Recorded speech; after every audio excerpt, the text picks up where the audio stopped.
Hi, welcome back guys. This is part 2 of the video where I'm solving a past paper from Computer Science 0478. The paper is October-November 2025, most recent paper according to today's date. Alright, so in part 1 I have solved question 1 for you guys, and in part 2 we are going to solve question 2 onwards. Okay, so here it is. We jump into question 2. Again, if you look at question 2, just by looking at it, it seems from chapter 1, binary. It has something to do with binary. So let's read the question. Two binary numbers are stored in a computer. Add the two numbers using the binary addition. Give your answer in binary and show all of your working. So they have given this, and for me, since I'm doing this on my MacBook, it's easier for me to just do it on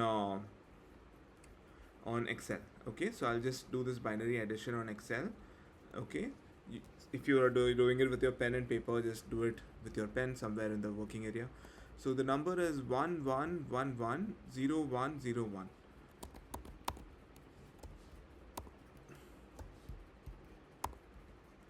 So always when I'm reading binary, I try to read in groups of 4. That's a good habit.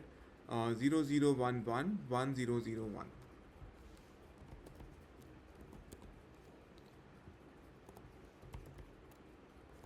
Okay, so let's just shorten all these columns so that it's little better.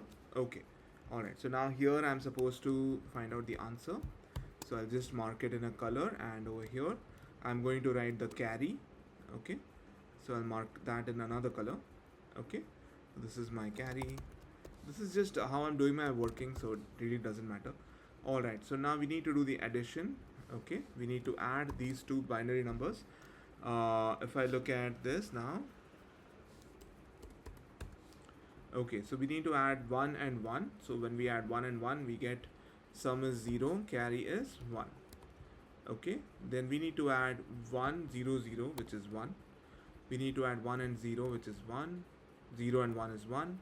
So 1 plus 1 is 0 with a carry 1. Now we have 1 1 and 1, so we are adding 1 plus 1 plus 1, so it is 1 with a carry 1. Okay, then we have 1 plus 1 plus 0, which is 0 with a carry 1. And then over here we have again 0 with a carry 1. Okay, so I'm just going to squeeze in one more column over here and put the extra 1. Okay, so this is my final answer. So over here we have 1 and then 0 0 1 0 1 1 1 0. So that is the answer I'm going to write. 1 0 0 1 0 1 1 1 0. Okay, so here is the answer for this binary addition. Okay, you have to show your working in this space when you solve the paper.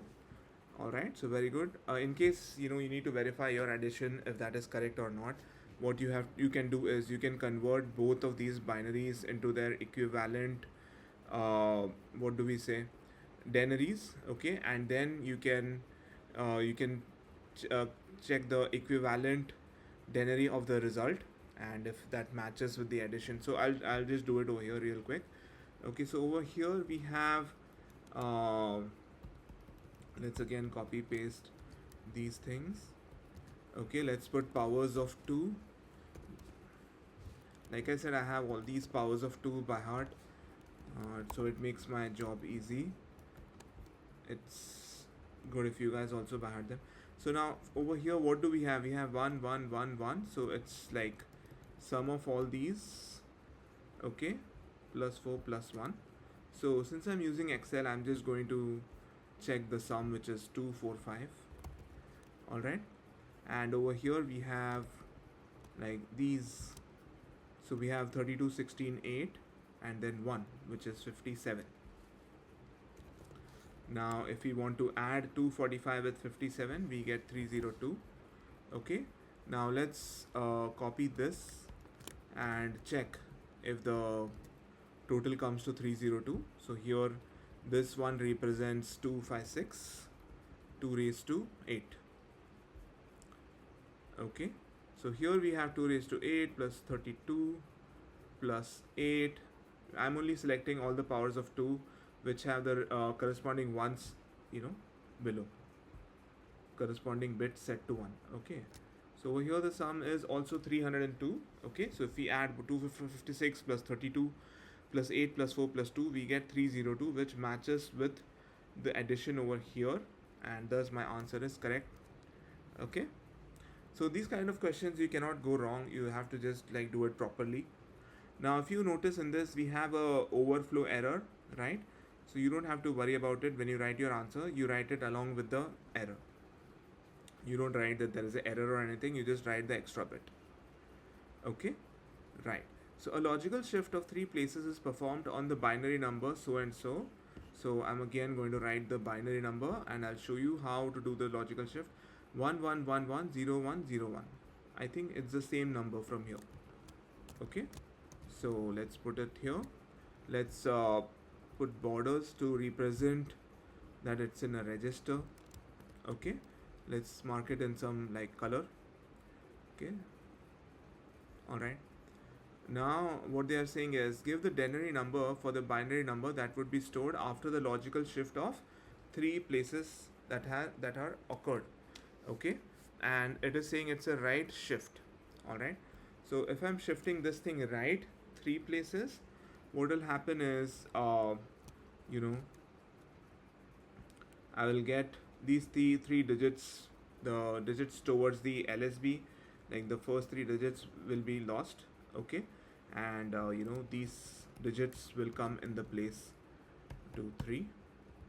Okay, and we'll get 3 zeros. Okay, that's how it's going to look like.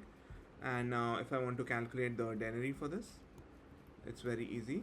Again we use the powers of 2. All right, and now I only need to add these, so the sum is 30. Okay, so that is the answer. Let me again just verify if I've done it correctly.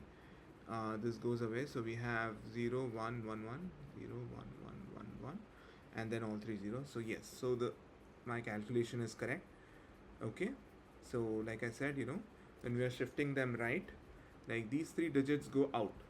Okay, so we have 1 0 1, but they are outside the register, so they don't count. Okay, so these bits don't count, and then we are left with, you know, these. But since they are moved right, their value decreases. Okay, so then the answer is 16 plus 8 plus 4 plus 2. 16 plus 8 is 24, 24 plus 4 is 28, and plus 2 is 30. So the answer is 30. Okay, you need to show this calculation over here, and you need to write your final answer 30 down below. Okay, then you'll get these full marks. So I think these questions are very scoring. Okay, now let's move to question 3a. Right, question 3a, they are saying a programmer uses assembly language to create a program for a coffee machine. Okay, describe what is meant by assembly language. So here the question is asking you about assembly language and describe what it means. All right, so which chapter is this question from? If we think about it, it is from chapter number 4. All right, chapter number 4 talks about the different types of languages, and assembly language is one of the languages over there. What is meant by assembly language? Assembly language is a language which is most easily understood by the CPU because it is all ones and zeros, machine codes, correct? It is translated very easily, it is compiled very easily, or whatever, you know, but it is very hard for a human to like read or make sense of this language. Okay, so we have to write some points along those lines. All right, so I'll uncover the points that I have written. The very first point is assembly language is a low level language that is machine dependent. Machine dependent means if you write one code on one computer, one machine, one computer, that code may not work on another computer. Like if you write an assembly code on a Windows machine, it will not work on a MacBook. Okay, in very simple terms. All right, so second point, let's see what I have. Codes written in assembly language perform a task very quickly. So yes, because since they are, you know, translated to binary very fast, they're very close to binary or sometimes binary itself. That's why the codes like perform the task very quickly. They don't have any extra code in them. Okay, I've written something else. Okay, programs written in assembly language could be difficult to understand and debug. So I've kind of written 3 points. You can write any two of these 3 points and kind of describe it even more. Okay, so that is that about assembly language. Question 3 part B is asking you identify the translator needed for assembly language. So whatever codes we write, maybe in Python or Java or even in assembly language, need to be translated to machine code for the machine to understand, for the CPU to understand. So different types of softwares are used for this. There is compilers, there is interpreters, there is assemblers. Okay, so these things. So they are asking which one of these is the translator for assembly language. Let's reveal the answer here.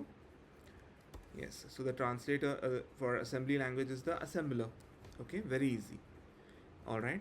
So now here let's go to question 3C. Take one box.